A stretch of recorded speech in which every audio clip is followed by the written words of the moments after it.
A couple of weeks ago, I found a gaming monitor that was like $79. I think with the coupons, it was actually closer to $60. 180 hertz IPS. It was beautiful, didn't have a lot of ghosting, couldn't figure out how the company could make something that inexpensive with that set of specs. And I think I figured it out. So that first video wasn't sponsored by KTC. I actually chose the monitor myself, messaged Timu and said, hey, can we do a video on this inexpensive monitor? This time KTC contacted me and like, hey, do you want to take a look at a Google TV monitor that's 4K and has some interesting specs? At first I was like, I don't know, because I like the gaming monitors and stuff, but then I realized that this could be good for a lot of different people, because it's not only is this a 4K monitor, this is also a certified and fully authorized Google TV. So if you need a one device that fits basically all those uses, this could be very interesting. So right up the bat, I've got a question for you, because I'm kind of curious to know how big the demographic is for this monitor. Would you use this? Is that interesting to you? Do you like being able to install a whole bunch of different Android apps, including lots of custom apps and ROMs and everything else, because it has a little integrated computer? Is that something that you want? Let me know in the comments. All right, let's talk about this. First, let me talk about how they kept the price so low. KTC's parent company is Shenzhen Kangguan Technology Company. If you haven't heard of that, they've been around since 1995, and they've been in the display business for 28 years, and they actually do OEM products for NEC, Samsung, ViewSonic, and several other brands. So a lot of times when you're buying something from, that has like a Samsung label on it, it may actually be made by KTC. So you're getting the stuff basically straight from the manufacturer. There's not a middleman, and they're able to give you stuff that has really good specs at a lower cost. So that's probably how they're doing it. Now, onto this screen. Like I said, I'm really more into gaming monitors, and I think a lot of the audience is, but then I really started thinking a 32-inch 4K monitor, it's an AHVA panel, which will, that's going to give you the better blacks, 3000:1 contrast ratio, and I think that's going to be really good for watching movies and playing games, because it does have a moodier look. Some people like IPS. AHVA I do like better for watching movies and stuff, just because those darks and the shadows and the better contrast ratio, that's important to me. And this is also 4K, so all your 4K movies and stuff are going to be just fine on this, and it's right at my cutoff point for 1440p versus 4K. But since the focus with this monitor is more media consumption, I think 4K is the right choice. It's 31.5 inches. The model number is A32Q8. 60 hertz refresh rate. We have two 5-watt speakers that actually get very loud. So it's like TV levels of loud we're talking about here, and you do have stereo.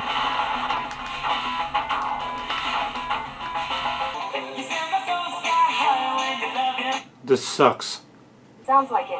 That's no fun. It's HDR10, so turn that on when you're watching your HDR content. Otherwise, if you turn it on without HDR enabled in Windows and stuff, it can look a little bit washed out, just so you know. That's what happened to me first. It also works with Dolby Vision, which is something you don't generally get on a monitor. That's more for high-end televisions. It's officially licensed by Netflix, and you have all kinds of different apps on there, because this does have Google TV. As far as connectivity, you have USB-C, which also works as DisplayPort. We have a full-size DisplayPort, HDMI, and we have USB 2.0 ports. There's 4 of those, so you can plug up all kinds of stuff to this, because like I said, this is not just a monitor, it's not just a TV, it's also a little computer. In the box you get your stand and all the stuff you see right here. We're talking HDMI cable, the power brick, and the power plug. We also have 2 little mini screwdrivers that can help you put this together. The remote has pretty much everything you need to navigate your entire system. You got your power button, you got your source button, and then we have our settings. You got your settings and options buttons up there. And then we have a microphone button. You just hold the microphone button down and you can talk and Google will respond. Then you have your up, down, left, right with a selector in the middle,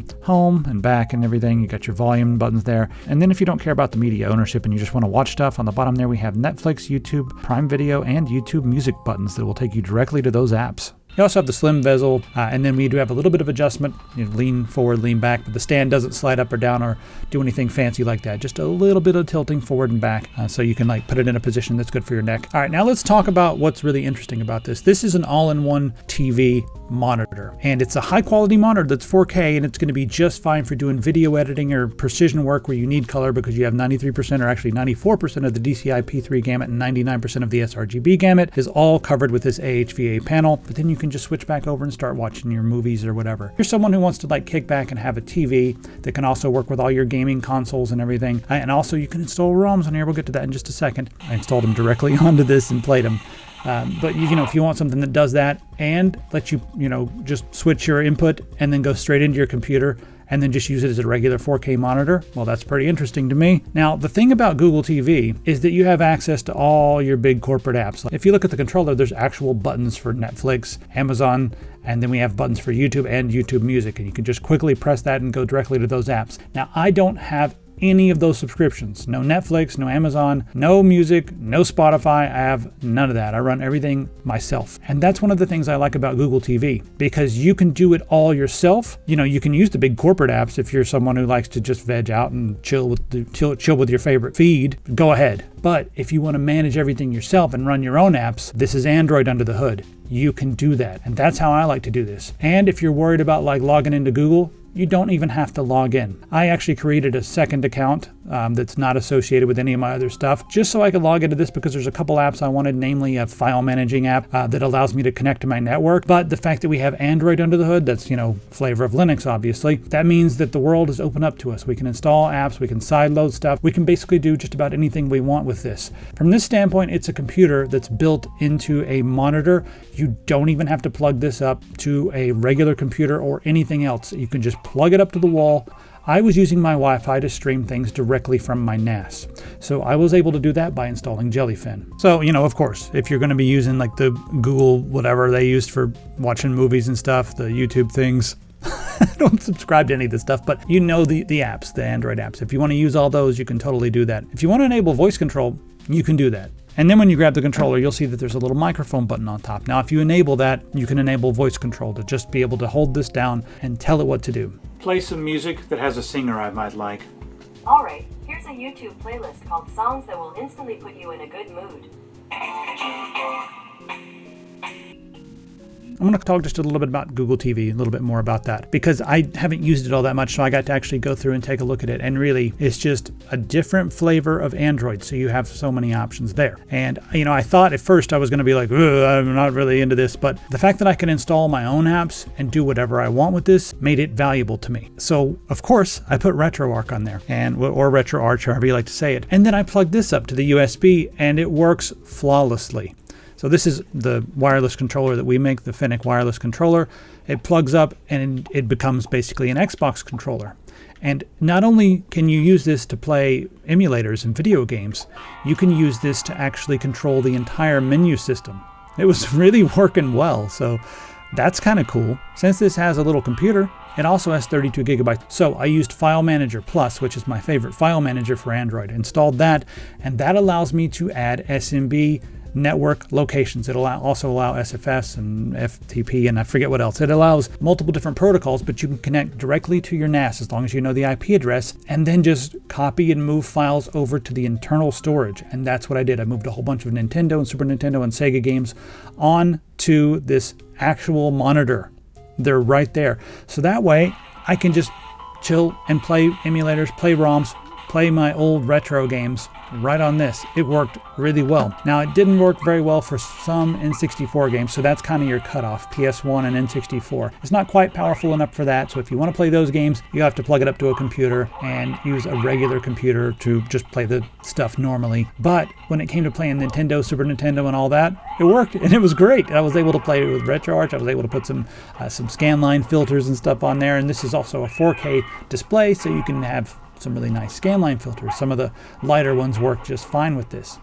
But you got that, you got SNEX 9X, and you got a whole bunch of different emulators that you can install on here.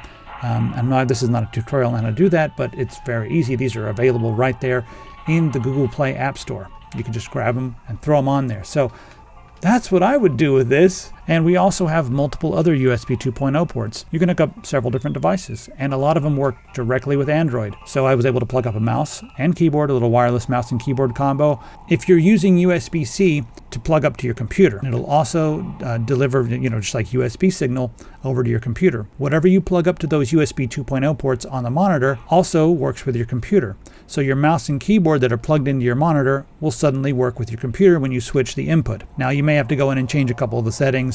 Like whenever I do the middle click, it brings up an Android or a Google TV menu over like an overlay on the monitor. So you may have to go change a few of those settings if you want to have full functionality of all your buttons and stuff. But it is kind of cool to be able to plug up stuff directly to the monitor, have it work with both the onboard Google TV and also your computer whenever you switch. So in my opinion, the only thing that I would change is it would be nice to see like a slightly more expensive version with like 120 hertz refresh rate. So it would be a little bit better for PC gaming or whatever. But I think 60 hertz is fine for, I guess, 90% of the people out there who are going to be using this, who are doing like work on their computer. And then when they're finished, they're going to do some like gaming or just watch a bunch of shows. 60 hertz is totally fine for that. Most shows are not shot at over 60 frames per second, so it's totally fine. So this is not like a competitive gaming monitor, but you can play games on it. So let's take a look at the ghosting performance. And what this is we take a screenshot of just one frame and we see how the pixels are responding. This is basically your response time. And we can see it here. We can see the gray to gray happening.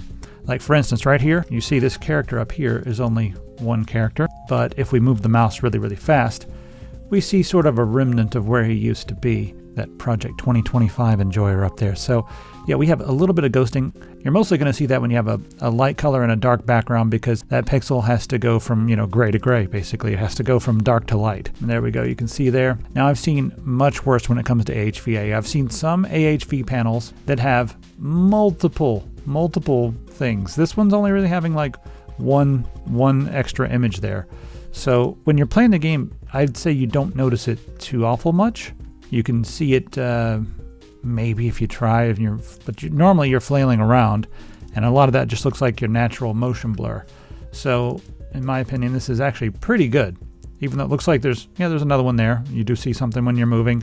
But like I said, with a lot of AHV panels, I've seen multiple images or multiple, like ghosts, as it were. So this one I think is doing a pretty good job, even though we're only at 60 hertz. So the bottom line for me is that while this may not be for like everybody out there, if you're someone who has like a super high refresh rate monitor and you want to use that for your computer, and you have a really big TV in a different room and you want to use that for when you chill, maybe not for you. But if you're someone who has a limited amount of space and the idea of having an all-in-one unit that's both a very high-quality 4K monitor and a 4K Google TV all in one that you can just switch seamlessly between, then this is probably for you. The other thing, this does support your Mirrorcast, and it does support some picture-in-picture. Now, this is going to be dependent upon what apps you're using. Some of them do and don't support, like the full screen. So if you're watching like a YouTube video on your phone or something and you want to continue watching that on your Google TV, you can just easily, use, there's a number of different Mirrorcast apps. Just use that and let it cast directly to your screen. It's pretty easy to do. If you get home and you're listening to something, switch it over to your screen and watch it there. If you want to avoid all the like kind of normie apps or whatever, like Spotify and all that stuff, install it all yourself. Run your own apps. This is a good platform to do it. It's got a built-in computer, so it's hard to argue with. This is really for like a specific person who's looking for a specific product. There might be more people in this demographic than I'm aware of, so I guess we'll see in the comments how many people need an all-in-one TV and high-quality monitor. So let me know what you think in the comments. This has been the KTC A32Q8. See you next time.